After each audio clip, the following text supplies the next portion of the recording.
Hello again YouTube, Kevin here for Superpower Broadcasting, and in this video I'm going to be talking about how we, through non-military and non-violent means in the West, can ultimately, efficaciously and successfully bankrupt and defeat fascist Russia.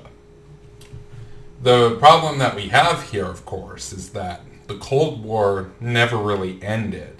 As I talk about in other videos, the Cold War that nominally ended in 1989 to 1991 ultimately continued, but the only difference was that the Kremlin rebranded itself from ultra-conservative communism to ultra-conservative fascism. They abandoned and eschewed the hammer and sickle insignia and replaced it with the imperial double eagle and the Orthodox cross. Symbolically, they had transferred from a state religion in which atheism was the nominal faith of the country, but hero worship, personality cult, glorification of the leaders was ultimately the doctrine from a faith standpoint. They had replaced that with the same personality cult around Putin in later years, after 2000 or 1999. They had ultimately gone on and embraced the nominal and official relationship between the Kremlin and the Russian Orthodox Church. Even though, as I discussed in my video on debunking the myth of Russia as the savior of the West, that only about 3% of Russians actually attend church on a monthly basis or more frequently. That's according to Pew Research. Pew Research in that same poll indicates that approximately 30% of Americans attend church on a monthly or more regular basis. So in Russia, there's far more of a disillusionment with religious institutions on the part of the people. But the government has this strong embrace of Russian Orthodoxy, the branding of Moscow as the Third Rome, the whole idea of the West as the quote-unquote cesspool of degeneracy, and the Russian Federation as the bastion of moral righteousness.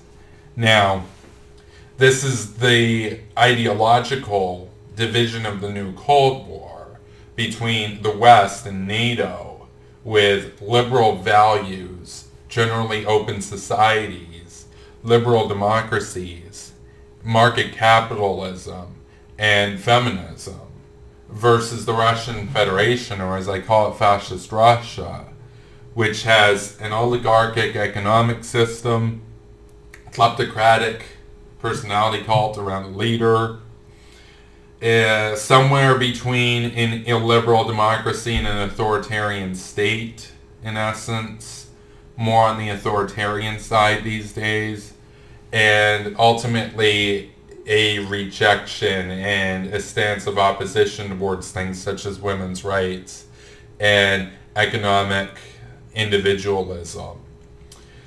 Russia today is about $100 per year in real terms poorer than they were in 1989. They had in 1989 a GDP somewhere around $10,000 in 2019 US dollars. Today it's about $9,900 in US dollars. In other words, after 30 years, the average Russian makes about 1% less than they did. Whereas in the West, in many Western countries, it's astronomically higher now.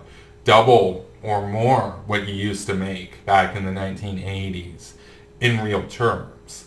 Estonia is a great example of this. Estonia, even though it's a small country with about 1% of the population of Russia, the economy is altogether of a characteristic of capitalist productivity, it's managed to generate a per capita income of about 30,000 US dollars in 2019. So the average Estonian, even though they started off in the same place in 1989, is 3 times richer than their former fellow country person in Russia today, simply because the leadership of Estonia embraced thinkers such as Milton Friedman, for example, liberal capitalism, liberal reforms, the idea of liberal democracy, the idea of accountable government, the idea of weeding out corruption, whereas Russia, on the other hand, is one of the most corrupt countries in the world. Now, this is the status of the new Cold War, in essence, liberal West versus fascist Russia. The problem is that Russia still has a huge nuclear arsenal. It's about 8,000 nuclear weapons or so. Slightly more than the United States, though it's arguable that the United States are of a better operational readiness and a higher quality in terms of accuracy and other characteristics such as evasion techniques and whatnot. This means, though, that a conventional war to liberate the Russian Federation and its people from the regime is ultimately, in essence, impossible. So it raises the challenge. How do we go about winning when we can't ultimately resort to military means directly against Russia itself? We can use military means against their allies, such as Syria and Iran and North Korea, but we can't directly against Russia without having a massive global thermonuclear war. Well, one of the solutions that we can look at is we can go back to the 1980s, the late 1980s, and look at how Ronald Reagan did it. Because Ronald Reagan was able to ultimately bring about the downfall of the Soviet system.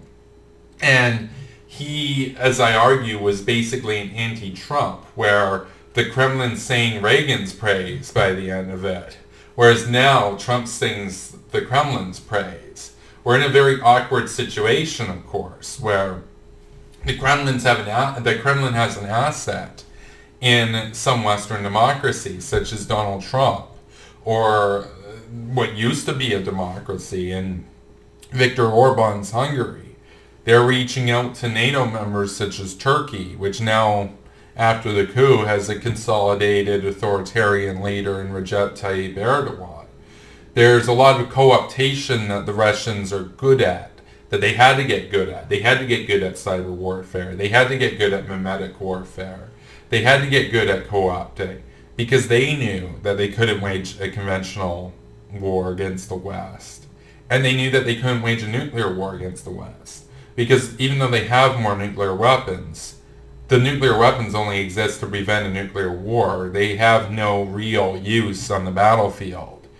If you use them, your enemy uses their nukes, and then you lose everything. So it doesn't work.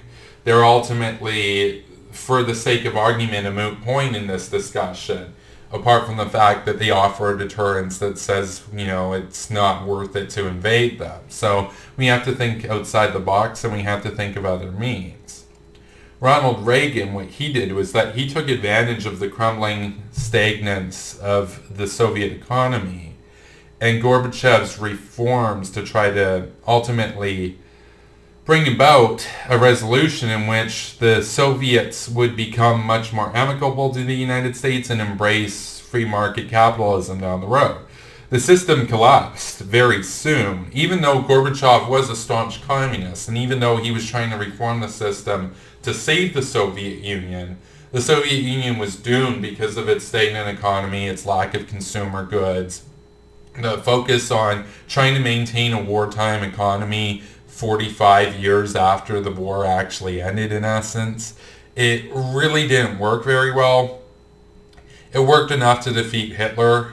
You can have an economy that's centrally planned, that's good at building tanks and nails like socialist economies are in World War II, and have it survive. But the real challenge to those economies, the real challenge to socialism, isn't building enough T-34 tanks to defeat Hitler. The challenge is transitioning over to a peacetime economy and providing things like video games, chewing gum, toothbrushes, chairs, plates, cars to people. That's the real challenge the Soviet system had, and it ultimately wasn't up to the task. Hitler was an easier challenge at the end of the day for the Soviet economy than simple consumer demand was, because socialism simply cannot replicate and cannot generate an equilibrium that anywhere near approaches a natural equilibrium in supply and demand that a capitalist economy would. In other words, Adam Smith's invisible hand is just so much better at ascertaining and coming up with an equilibrium that makes all parties better off. Whereas if you're a Soviet central planner, you have to try to calculate what each sector of the economy needs, what all of their factor inputs are worth, what all their factor outputs are worth. You have to keep track of tens of millions, maybe even billions of factors in the economy and how they all interact. Whereas in a liberal capitalist system, the market decides for itself. Free actors conduct themselves however they choose, and the government, for the most part, only serves to regulate, not to manage and determine all aspects of the economy like in a socialist system. Reagan seized the opportunity and ultimately brought about the collapse of the Russian economy and the Russian system in the Soviet Union. And the trouble, of course, was that the West largely left and pretended that the Cold War was over after this happened. But the Kremlin never felt that the Cold War was over. There were a number of episodes in which the Kremlin ultimately viewed simple Western actions such as a Norwegian rocket launch in the late 1990s, where they were setting up a weather balloon. They thought of that as a potential nuclear strike against them, and actually Boris Yeltsin opened the Russian equivalent to the football, which is the Jagat, which controls the nuclear launch codes. So even in the 1990s, Russia was on very bad terms with the United States. But they realized how they could ultimately get an upper hand, despite their profound weakness, and they resorted to asymmetric warfare. They resorted to seizing upon the contradictions and the weaknesses of liberal democracies, which there are many. Even though I support democracy, I'll admit, you have to be aware and you have to consume information in a responsible manner. Democracies are easy to co-opt and manipulate. It's a lot harder to co-opt and manipulate the Russian system because they rig their own elections. It's a lot easier for Russia to meddle in our affairs because we have a much more open society. And so this poses a challenge to the West, because how do you, through non-asymmetric means, win against the country that's resorting to asymmetric means when you can't actually go in and invade them because they have so many nukes? It poses a really interesting challenge. And I'm going to argue here that Reagan's solution won't work if we try to do the same thing again. Because Reagan had a very strong stance on the Soviet Union and called them an evil empire, I believe, when Andropov was the Soviet leader. But when the Soviets got a leader that was much more willing to do reforms and much more amicable to the United States, Reagan dropped his hardline stance and reached out to them and managed to, in a way, co-opt it to bring about a pro-American solution at the end of the day. The trouble now, of course, is that Vladimir Putin, KGB Vlad, he has no interest in working with the United States. He wants to control the United States. He wants to rebuild, as he says, the Soviet empire. He doesn't want to do it in the communist sense. He wants to do it in the sense of what Catherine the Great had, where she had a continuous empire that stretched essentially from Central Europe all the way over to the Pacific Ocean. Putin wants to restore that. Putin has an insecurity complex. Putin doesn't like the fact that this woman from the 18th century outdid him in everything, in essence. He's obviously a very misogynist leader, of course. His pretensions towards the Orthodox Church, etc., ultimately ring of a resounding embrace of patriarchy. He doesn't like the fact that Catherine the Great built such a more vast empire. He wants to outdo that. He feels an insecurity complex with respect to her, and also Stalin. And so that was one of the motivating factors in taking Crimea. Of course, the problem for Putin is that Crimea is nowhere near what Catherine the Great was able to do. She had, Poland, all these countries that extend further west into Europe that Putin just has not been able to get. He's gotten a couple tiny little regions in Georgia and Crimea. He can't get Estonia. There are all these countries that he wants. He has these tiny breakaway quote-unquote republics in eastern Ukraine, but they're ultimately very insignificant. He wants the old school empire, and the United States would be acting a fool in essence to try to negotiate with him and to try the same strategy that Ronald Reagan tried with Gorbachev, because Gorbachev was ripe for negotiation and ripe for co-opting, and ultimately there was an opportunity there. Putin, on the other hand, is opaque. He has no interest in negotiating with the West in good faith. He's demonstrated over the last 19 years now that he'll seize on every gap and every time we drop the ball, but he'll also back off when we resist. So he's a smart guy. He's much smarter than Donny or Vladimir Trump. Even if you didn't think that Trump was acting in Russian interests, you'd have to concede that Putin is much, much more intellectually capable than Donald Trump. Donald Trump's career basically consists of lying about his wealth, lying about his attributes, making fake names like John Barron and calling into Forbes magazine and claiming that he, or Donald Trump as he would say, and he talks about himself in the third person a lot, is dating Madonna, a lot of the reality TV show clown type stuff, going to debt, starting casinos and then having them bankrupt each other because he builds them too close.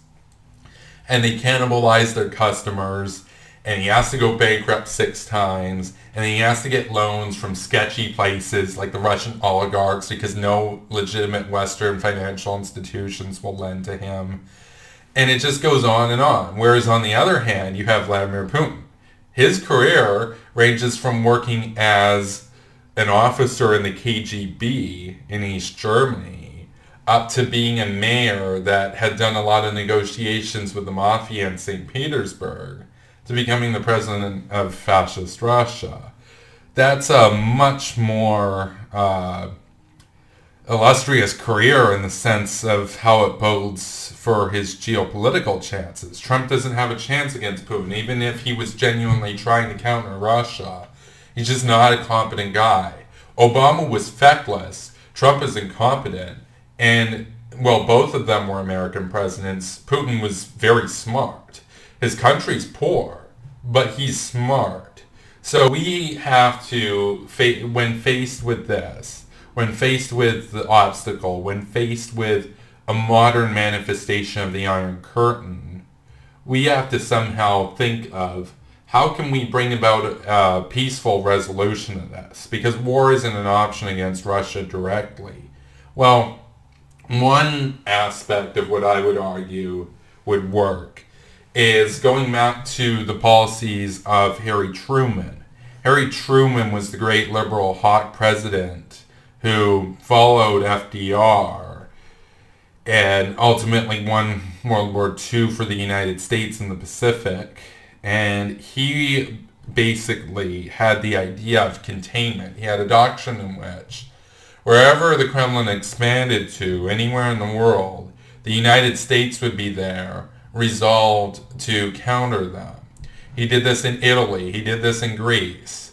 He did this in Korea.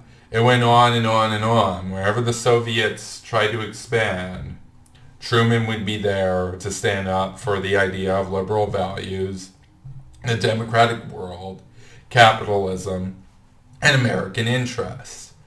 What we need to do is we need to reincorporate that foreign policy outlook in the United States policy and ultimately push the Russians out of places such as Syria. Liberate Syria, remove Assad. Even if Russia wasn't a factor, Assad has lost all legitimacy to rule. He's killed about 500,000 Syrians.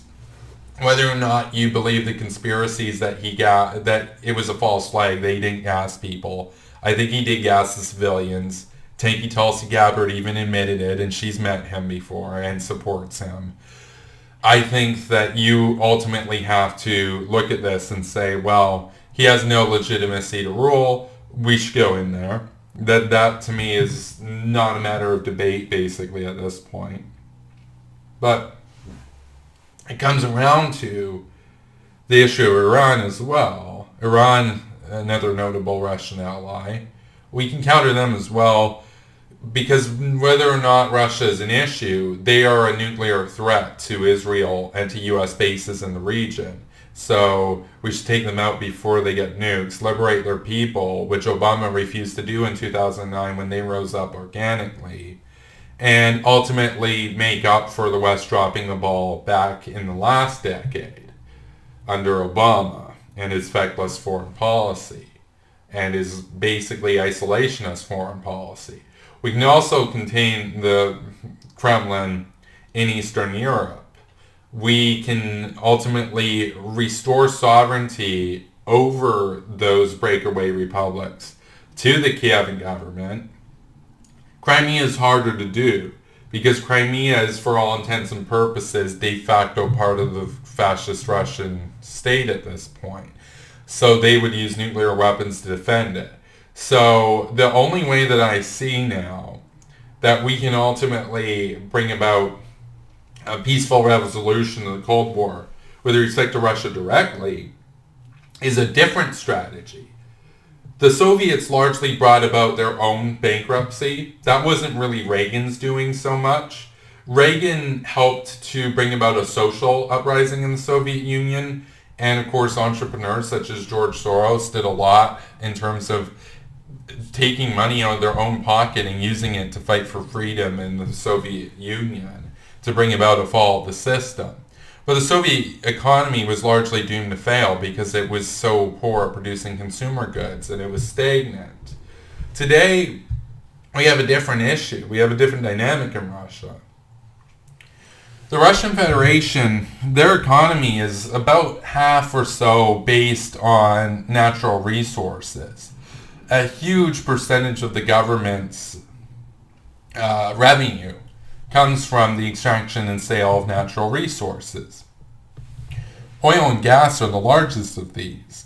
They export those to mostly Europe. There are plans in the works to build a pipeline that would transfer hundreds of billions of dollars worth of oil and gas to China. That's also another way that they can make money. But at the end of the day, their economy is very, very, very reliant on oil and the price of oil. And what we saw was that in around 2014, when oil prices were quite low, the Russian economy went through a crisis. The ruble just plummeted. It was a disaster from their perspective. And it illustrated how, for all of Putin's tough talk, their economy is ultimately as fragile and vulnerable as, say, Venezuela's is. And what's interesting is that they had recovered to some extent, but the vulnerability remains. So gas prices are pretty high right now, and the Russian economy is okay. It's not that good. Putin had to raise the retirement age by a year. This in a country where the life expectancy is 3 years lower now than it was back in 1989 under the Soviet Union. That's how bad the Putin system is. So if you're an average Russian, you die 3 years sooner, you make $100 less each year, and on top of everything, you get to retire a year later now. So he raised the pension eligibility. And there were riots as a result of it. And it wasn't just the youngsters that were rioting. It was a lot of older people that felt that this was an injustice brought against them. And even though Russia isn't a democracy, the Communist Party, which is the main quote-unquote opposition, they ultimately are benefactors of that. They ultimately benefit as a result of it. What's interesting, of course, is that this all illustrates the solution. to how we can win. They use all these memes and whatnot against us because we're democracies and we have a susceptible population, that there are many people amongst us that take for granted the freedom, the liberty that living in democracy offers, and thereby they also neglect the responsibilities that citizenship entails to stay informed, to not fall for fake news, to not fall for Russian propaganda. We can't really do the same because they rigged their own elections, so it's not really not really going to work. But what we can do is we can take advantage of their economic weakness. And so what I argue here, of course, is that the answer is right out in the open. We've already seen how it goes. When oil prices are very low, the Russian economy nears collapse. Well, the solution to winning the Cold War with fascist Russia, we just need to get oil prices to go very low. So how do we do that, of course? Well, it's a speculative market. It's a global market. There's so many factors to oil, the price of oil. It's, some people would say you can only really be a price taker when it comes to it. But the thing is, the United States and Canada here are sitting on huge amounts of reserves of oil, especially in Alaska, especially offshore, and especially in the Alberta oil sands. And environmental regulations and a lot of the moves by green parties in Canada and the United States have rendered our oil drilling capacity lesser than our full potential, quite a bit lesser than our full potential. Now, I'm going to do another video on this later on. I'm not inclined to believe a lot of conspiracy theories. I think Alex Jones is a joke. I think Jimmy Dore's a joke. I think all the, false flags, all that stuff is just pretty goofy. But there is one conspiracy theory that people don't really seem to talk about too much that I'm kind of inclined to believe, is that if you're Russia or you're Saudi Arabia, you could get the most bang for your buck out of funding the Green Party in Canada and the United States, so that Canada and the United States don't produce as much oil, so that you can make trillions of dollars off of having a lower supply and higher prices. If I had to put my money on it, I would say the leadership of the US and the Canadian Green Party are corrupted by probably Russian. I'd be shocked if it wasn't Russian, but possibly also Saudi Arabian money interests. I don't think that every Green Party supporter out there that you see on the streets with signs and stuff is getting paid by Putin. I think they ultimately serve as useful idiots to the Kremlin. But we know for a fact that Kremlin shield Jill Stein actually had dinner with Vladimir Putin at one of the anniversary dinners for Russia Today, their main propaganda network for foreign consumption. We have pictures of this. She was sitting near Vladimir Putin. It's kind of ironic in a way. One of my friends pointed this out. He said, Kevin, it's ironic how, or it's of note that Kremlin shield Jill, who's on the far left, is sitting on Vladimir Putin's left, and then you've got Trump advisor Michael Flynn sitting on Putin's far, on the right, and he's from the far right.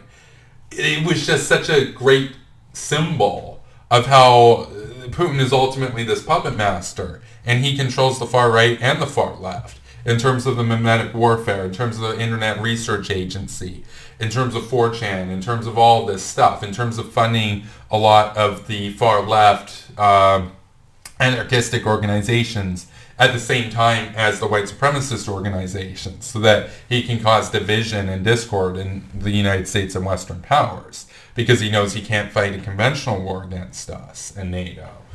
What's interesting about all this is that she's the Green Party leader. She's supposed to be against oil and gas. She's supposed to be all about fossil fuel, or going to renewable fuel sources, away from fossil fuels. But Putin is the largest producer in the world of oil, for example, more than Saudi Arabia. Saudi Arabia drills about 10 million barrels a day. Russia drills about 2 to 5% more than that, based on research that I've done. When I was in university, I wrote a paper about this, and I was looking at comparing the different oil prices that countries ultimately want to have. Now, there's a big split between Russia and Saudi Arabia. Saudi Arabia actually wants lower oil prices so that they can get countries that have a higher cost of drilling to cut production, because Saudi Arabia's production is so low. So they can drill even if oil is only like $20 a barrel instead of like $100 a barrel. Whereas Russia and Iran in particular need much higher prices of drilling to be profitable. So Saudi Arabia actually wants lower prices so that they can make more money by cornering a larger market share. Russia, on the other hand, of course, has a higher cost of extraction. That was one of the reasons why they wanted to do that deal with ExxonMobil, so that ExxonMobil would give them tech and everything and help them do offshore drilling in the Arctic and other regions. Because Russia, a lot of their oil drilling technology isn't the state of the art anymore. A lot of it is somewhat inefficient.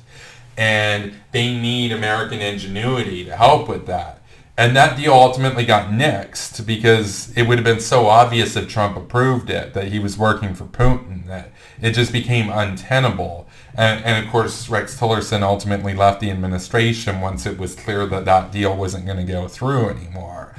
What's interesting here is that when we look at the entire dynamic now, we can see very clearly that the way to win, the way to unquestionably, without any sort of shots being fired, win against the government of the fascist Russian Federation, is simply to just lower the oil prices to such a point that they can't drill profitably anymore, and then sustain those prices low. And then eventually, maybe it takes a year or two, maybe it takes 3 years, but the government will collapse. There will be a revolution and Putin will be gone. He'll be 6 feet under, just like Gaddafi.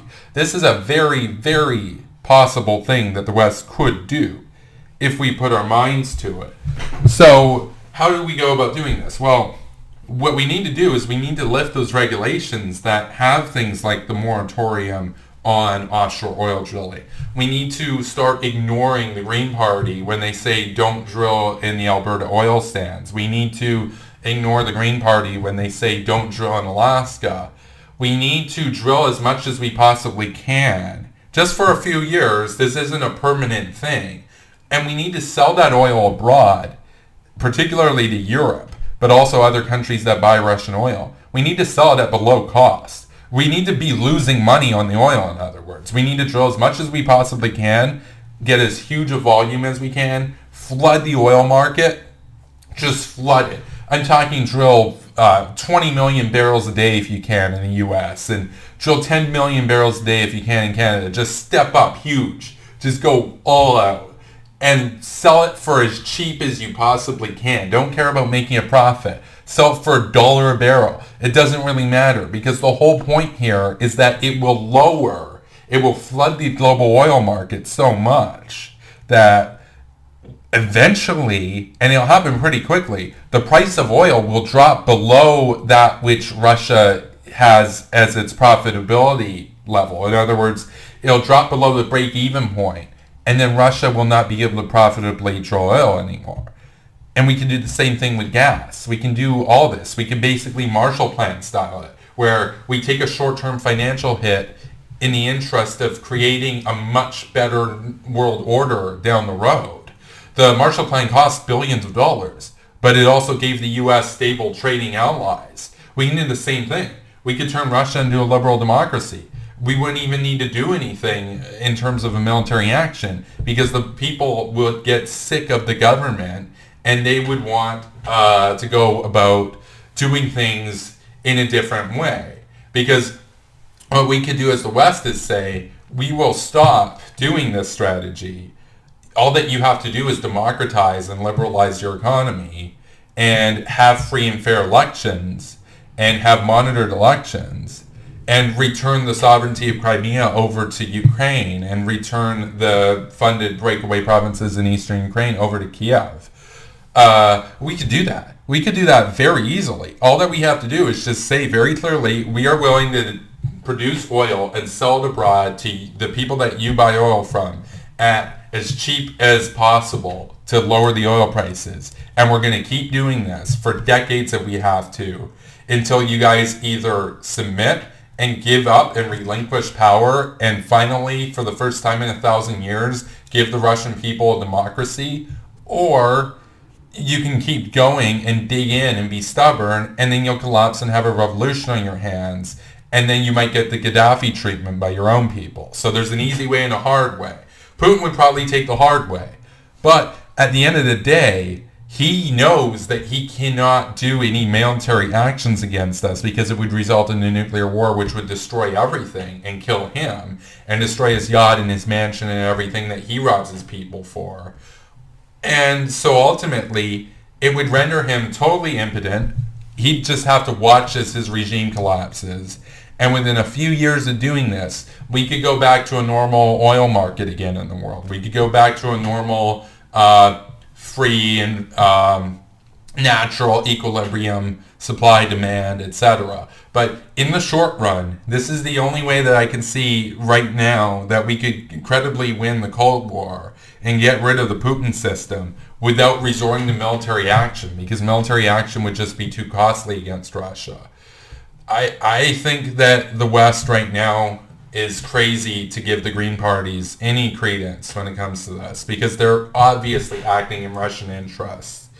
They're acting in Saudi interests, but in particular they're acting in Russian interests. And if you're some far lefty hippie type supporting the Green Party, you should know, you should think about it for a second, that the oil is getting produced in Russia either way. The only question is, are we going to profit or not? Because they're profiting no matter what. And they have Europe in a hold where Europe has to be somewhat easier on when it comes to the criticism of Russia, because Germany and all these other countries are dependent on Russian oil. I think that we should just send off tankers over the Atlantic, over to Europe, and just give them oil. Like, sell it at $1. Make it so that the oil prices just drop so astronomically low that Russia goes bankrupt, their economy collapses, the ruble plummets, it goes into hyperinflation, everything would fall apart so fast. The Putin system is so fragile, and it would all collapse very quickly. And once that's done, and once Putin's out of there, then we can work and learn from our mistakes in the 90s and actually take a proactive role in fostering and helping to establish a new government in Russia and set up lasting and accountable and independent branches of a government modeled after the United States, where it can sustain itself independently after the West leaves. Because the Russian people deserve better than this. The Russian people are very hardworking. They've always been very hardworking. And yet the government, the Kremlin, has always robbed them of the fruits of their labor. For 1,000 years, the leaders of Russia have exploited and taken advantage of and repressed their people. And it's time we put an end to it. And I believe that by playing around and taking a short-term financial loss, by playing that strategy of pumping oil into the market for as cheap as possible and selling below cost, we could ultimately make more money down the road, because we'd have the equivalent of a France or the equivalent of a UK that we could trade with. There wouldn't be sanctions on a free Russia. If Russia was a free liberal democracy that shared our values, because the people are very hardworking and everything, and the people are just as disillusioned, actually they're even more disillusioned with things like religious institutions than most of the people in the West are, they would get rich pretty quickly. They would go like Estonia, but arguably even better, because they have more natural resources. If a country with very little natural resources, like Estonia, can get a GDP per capita of $30,000 a year from $10,000 in just a couple decades, well, the Russian people, they have a proven track record over the centuries of being very hardworking. They defeated Hitler. They rebuilt the country within a few years. They are a force to be reckoned with. They would get so rich so fast because they have so many natural resources like oil, gas, diamonds, nickel, all these things that unfortunately all the fruits of that labor have gone to Putin and about 3,000 families in the oligarch class. And we could bring about an end to that system. We could liberate the Russian people without ever having to send any military over there. All that it would take is just some smart thinking, some political resolve on the part of the leadership, And the ultimate realization that the green parties that hold us back from doing this are operating as fifth columns, and that we should ignore them for a few years. Now, I'm all for going for renewable energy, mind you. In fact, as we're doing this, as we're doing that strategy, I would argue we should just go as solar and as electric as we possibly can, because that'll free up even more oil and gas that we can sell abroad and lower those prices even more. In fact, this strategy would work best if the United States and Canada were 100% renewable energy, because we could literally use all of our fossil fuels and sell it abroad at below cost to bankrupt Russia and to flood the oil and gas economy. Whereas right now, we are still consuming some fossil fuels. We still consume oil and gas. And that's a problem. And it ultimately means that we don't have as much product that we could flood the market with. So I actually agree with the agenda domestically of a lot of these green parties. I just have a problem with the conflict of interest and what they ultimately wind up doing in promoting the Russian economic agenda and the Russian social agenda. The trouble that ultimately exists with this is that it does take a long time to transition, of course, but we need to get radical about this. We need to get very, I would argue, very determined, very resolved. This should be more or less a Sputnik moment in a way with the 2016 election, where we kick it into high gear and say, okay, we're going to go full green, but we're going to sell as much oil and gas as we can abroad. We're going to lower those prices as much as possible. We're going to bankrupt Russia in a few years, and then we can go back to normal. And if we did that, we'd have a better economy that was more based on renewable resources. And we'd also have a new ally in Russia with a free government, a liberal democratic government. Because the people, I got news, those people over there in Russia, they care about their families. They care about their families more than Vladimir Putin. It just happens that Vladimir Putin has goons that he can make disappear you and your family in the middle of the night. So it's rational right now in Russia that if you cared about your family, you wouldn't criticize Putin. But if we do this and we apply this kind of pressure, well, that changes the equation a lot more.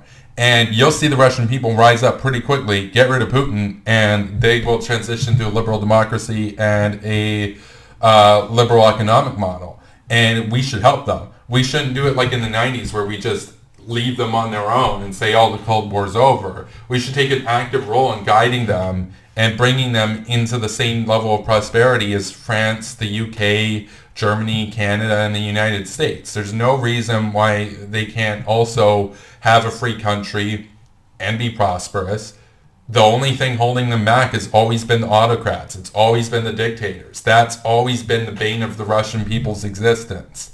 And we just need to ultimately apply the pressure and spur the innovation of the Russian people to do what's necessary, get rid of Putin, and establish a new order in the world, right? Where, imagine that. Imagine if we had Russia and the United States in the West.